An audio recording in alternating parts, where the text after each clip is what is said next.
Hello friends, welcome to स्वास्थ्य academy Lucknow. तो आज जानेंगे भारतीय राष्ट्रीय कांग्रेस के बारे में, इसके महत्वपूर्ण अधिवेशन और इसकी स्थापना का उद्देश्य क्या था। तो इस लेक्चर को आप देखिए, ज़्यादा से ज़्यादा इसको शेयर कीजिएगा। इसमें मैंने कंप्लीट अधिवेशन जितने भी हैं सारे नहीं लिए, इंपॉर्टेंट जो हैं आपके एग्जाम की दृष्टि से महत्वपूर्ण उन्हें कवर किया है। उत्तर प्रदेश में कितने अधिवेशन हैं उसको कैटेगराइज किया है, तो इसे देखिए और ज़्यादा से ज़्यादा शेयर कीजिएगा। चलिए शुरू करते हैं। कांग्रेस की स्थापना जो है 28 दिसंबर 1885 को एलन ऑक्टेवियन ह्यूम के द्वारा, एक जो है स्कॉटलैंड का जो है व्यक्ति था, जो एक रिटायर्ड ऑफिसर था, उसके द्वारा की गई थी। कब हुई थी? तो 28 दिसंबर 1885 को हुई थी।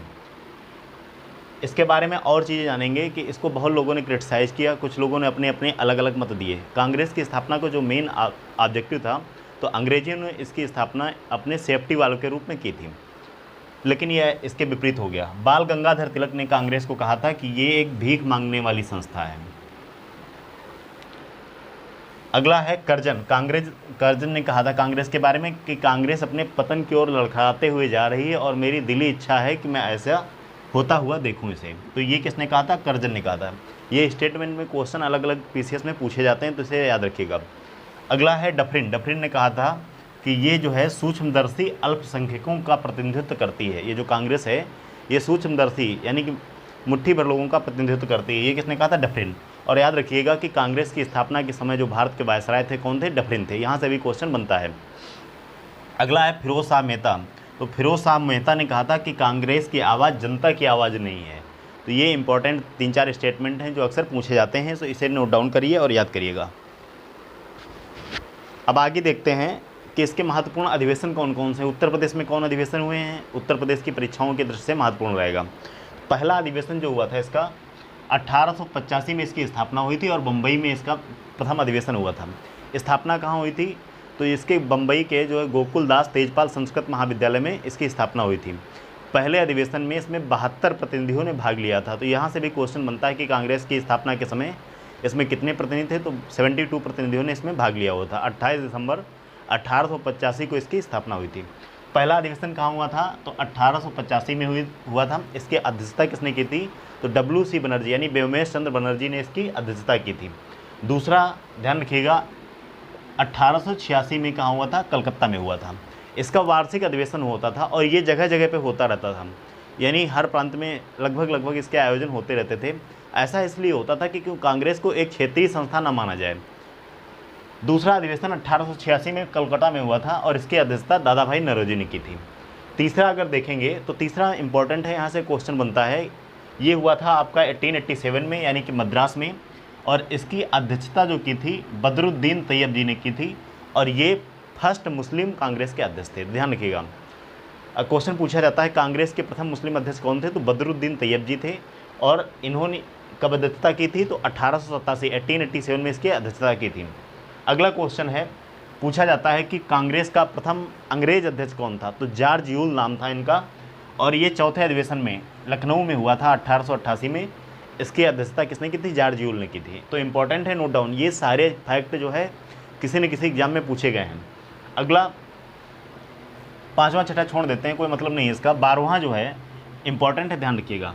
12वां जो है इसका हुआ था 1896 में, 1896 में कोलकाता में हुआ था।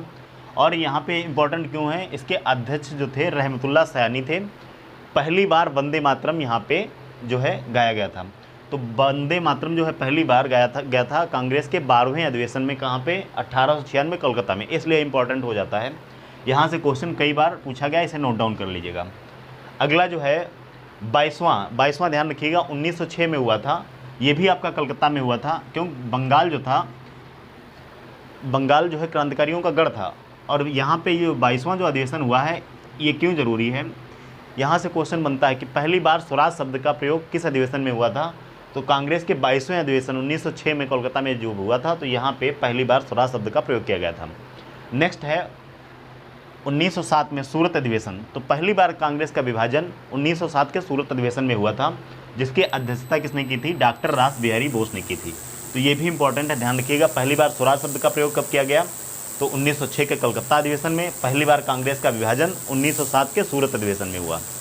अगला है, ध्यान रखिएगा, 1911 का कलकत्ता का अधिवेशन, ध्यान रखिएगा। और ये कांग्रेस का 27वां अधिवेशन था। पहली बार जनगण मन जो है कलकत्ता अधिवेशन 1911 में गाया गया। तो ध्यान रखिए, क्वेश्चन पूछा जाता है कि कांग्रेस के किस अधिवेशन में पहली बार जनगण मन गाया गया। तो ये 1911 के अधिवेशन में गाया गया था और इसकी अध्यक्षता की थी विशन नारायण धर ने। तो ये सारे इंपॉर्टेंट चीज़ें ध्यान रखिएगा। वैसे तो बहुत सारे, पहला अधिवेशन इसका 1885 से शुरू हुआ और 1956 तक चलता रहा। ध्यान रखिएगा, ये सारी चीज़ें नोट डाउन करिएगा। अब देखते हैं उत्तर प्रदेश में कांग्रेस के कौन कौन से अधिवेशन हुए हैं। कुल कितने हुए हैं उत्तर प्रदेश में? तो उत्तर प्रदेश में कुल कांग्रेस के 9 अधिवेशन हुए हैं। 3 आपके प्रयागराज में हुए यानी इलाहाबाद में, 3 आपके लखनऊ में हुए हैं, 1 आपका वाराणसी में हुआ, 1 कानपुर में हुआ, 1 मेरठ में हुआ। तो इनको नोट डाउन करिएगा, याद रखिएगा। क्वेश्चन पूछा जाता है कि उत्तर प्रदेश में कांग्रेस के कुल कितने अधिवेशन हुए, तो टोटल 9 अधिवेशन हुए। 3 इलाहाबाद में, 3 लखनऊ में हुए और 1 आपका कहाँ पे हुआ? कानपुर में 1925 में, जिसकी अध्यक्षता सरोजिनी नायडू ने की थी। बनारस में हुआ और मेरठ में हुआ। तो आइए देखते हैं इसको। पहला जो उत्तर प्रदेश में अधिवेशन हुआ था 1888 में हुआ था और ये आपका इलाहाबाद में हुआ था। इसकी अध्यक्षता किसने की थी? तो जॉर्ज यूल ने की थी और ये कांग्रेस के प्रथम अंग्रेज अध्यक्ष थे। ध्यान रखिएगा, इंपॉर्टेंट है। अगला हुआ था 1892 में, ये भी आपका इलाहाबाद में हुआ था। ये उत्तर प्रदेश में अधिवेशन की बात कर रहा हूँ मैं, उत्तर प्रदेश के एग्जाम में यहाँ से क्वेश्चन बनता है। और इसकी अध्यक्षता की थी W.C. बनर्जी ने, यानी बेमेशन बनर्जी ने। अगला है 1899 का लखनऊ अधिवेशन। इसकी अध्यक्षता किसने की थी? रमेश चंद्र दत्त। क्वेश्चन पूछा जाएगा उत्तर प्रदेश का तीसरा अधिवेशन कांग्रेस का कौन था? तो ये आपका हो जाएगा 1899 का लखनऊ का रमेश चंद्र दत्त ने जिसकी अध्यक्षता की थी। अगला है 1905 का बनारस अधिवेशन। गोपाल कृष्ण गोखले ने इसकी अध्यक्षता की थी। इंपॉर्टेंट है, नोट डाउन करिएगा। ये उत्तर प्रदेश में होने वाला चौथा अधिवेशन था कांग्रेस का। पांचवा 1910 में हुआ था, ये आपका इलाहाबाद में हुआ था और विलियम वेडरबर्न ने इसकी अध्यक्षता की थी। इंपॉर्टेंट है, नोट डाउन कर लीजिए इसको। अगला है 1916 में लखनऊ में अंबिका चरण मजूमदार ने इसकी अध्यक्षता की थी। तो ये भी आपका लखनऊ में हुआ था। 1925 का जो अधिवेशन है इंपॉर्टेंट है, कई बार पूछा भी गया है। सरोजिनी नायडू ने इसकी अध्यक्षता की थी और ये प्रथम भारतीय महिला अध्यक्ष थी कांग्रेस के। ध्यान रखिएगा, क्वेश्चन पूछा जाता है कांग्रेस की प्रथम भारतीय महिला अध्यक्ष कौन थी? तो कौन थी? सरोजिनी नायडू थी और 1925 में कानपुर अधिवेशन की इन्होंने अध्यक्षता की थी। अगला है 1946 का, ध्यान रखिएगा। आज़ादी के समय होने वाला जो अधिवेशन था ये JB कृपलानी ने इसकी अध्यक्षता की थी 1946 में, मेरठ में हुआ था ये। एक और ध्यान रखिएगा, 1936 में एक अधिवेशन हुआ था लखनऊ में जिसकी अध्यक्षता किसने की थी? जवाहरलाल नेहरू ने की थी। कांग्रेस की स्थापना के समय वायसराय कौन था? तो डफरिन थे। ध्यान रखिएगा। और इसका नामकरण किसने किया था कांग्रेस का? भारतीय राष्ट्रीय कांग्रेस। तो इसका नामकरण का श्रेय जो है दादा भाई नौरोजी को दिया जाता है।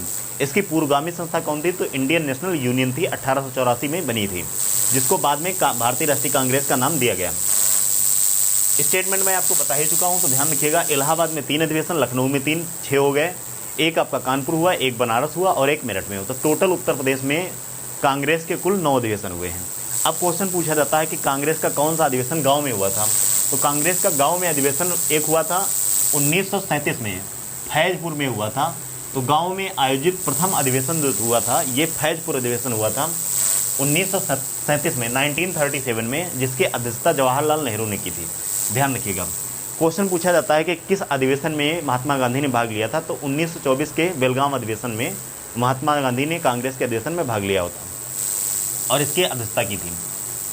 एक और अधिवेशन याद रखिएगा, 1929 का अधिवेशन। यहाँ से भी क्वेश्चन पूछा जाता है कि कांग्रेस के किस अधिवेशन में पूर्ण स्वराज की मांग की गई थी? तो 1929 का जो इसका लाहौर अधिवेशन था, इसमें जो है पूर्ण स्वराज की मांग की गई थी। और ये कौन सा अधिवेशन था? तो ये 45वां अधिवेशन था लाहौर में। इसके अध्यक्षता जवाहरलाल नेहरू ने की थी। आज़ादी से पहले जवाहरलाल नेहरू जी बहुत एक्शन में थे, खतरनाक काम करते रहते थे। 1929 में लाहौर अधिवेशन पूर्ण स्वराज की मांग की थी। और जो बेलगाम अधिवेशन था ये कांग्रेस का 40वां अधिवेशन था, इसको ध्यान रखिएगा। कुछ और चीज़ें देखते हैं। कांग्रेस की पूर्वगामी संस्था कौन थी? तो ध्यान रखिएगा, इंडियन नेशनल यूनियन 1884 में। सबसे युवा इसका अध्यक्ष कौन था? तो ध्यान रखिएगा, कांग्रेस का जो 1923 का विशेष अधिवेशन हुआ था दिल्ली में, इसके सबसे युवा अध्यक्ष थे अबुल कलाम आज़ाद और ये दिल्ली में आयोजित हुआ था। ये भी क्वेश्चन पूछा गया है कि कांग्रेस के सबसे युवा अध्यक्ष कौन थे अधिवेशन में? ये अबुल कलाम आज़ाद थे, दिल्ली में हुआ था 1923 में। अगला है 1916 का अधिवेशन, ध्यान रखिएगा, लखनऊ में हुआ था। इसकी अध्यक्षता अंबिका चरण मजूमदार ने की थी और यहाँ पे मुस्लिम लीग से समझौता हुआ था। 1923 का एक और अधिवेशन ध्यान रखिएगा, यहाँ पे इसकी अध्यक्षता जो हुई थी ये किसने की थी, तो ये सरदार वल्लभ भाई पटेल जी ने की थी और यहाँ पे मौलिक अधिकारों की मांग की गई थी। तो ध्यान रखिएगा, क्वेश्चन पूछा गया है कि कांग्रेस के किस अधिवेशन में मौलिक अधिकारों की मांग की गई थी। तो ये आपका जो है 46वां अधिवेशन था कराची में, और हुआ कब था, ये आपका 1931 में हुआ था। इसमें मौलिक अधिकारों की मांग की गई थी। तो उम्मीद करता हूँ यहाँ पे जितने भी पॉइंट बनते थे एग्जामिनेशन पॉइंट ऑफ व्यू से मैंने सारे कवर करने की कोशिश की है। फिर भी अगर आप लोग इसको 1 से 2 बार देखिए, नोट डाउन करिए सारे फैक्ट, क्वेश्चंस लगाइए, मैक्सिमम क्वेश्चन आपको इस लेक्चर से ही मिल जाएंगे। इसके अलावा अगर आप ज़्यादा डिटेल में पढ़ना चाहते हैं तो आप टेक्स्ट बुक का सहारा ले सकते हैं। ऐसे ही और वीडियो के लिए आप हमारे चैनल को सब्सक्राइब करते हैं। आप हमारे टेलीग्राम चैनल स्वास्थ्य अकेडमी लखनऊ से भी जुड़ सकते हैं, इंस्टाग्राम पेज पे भी फॉलो कर सकते हैं। Thank you very much.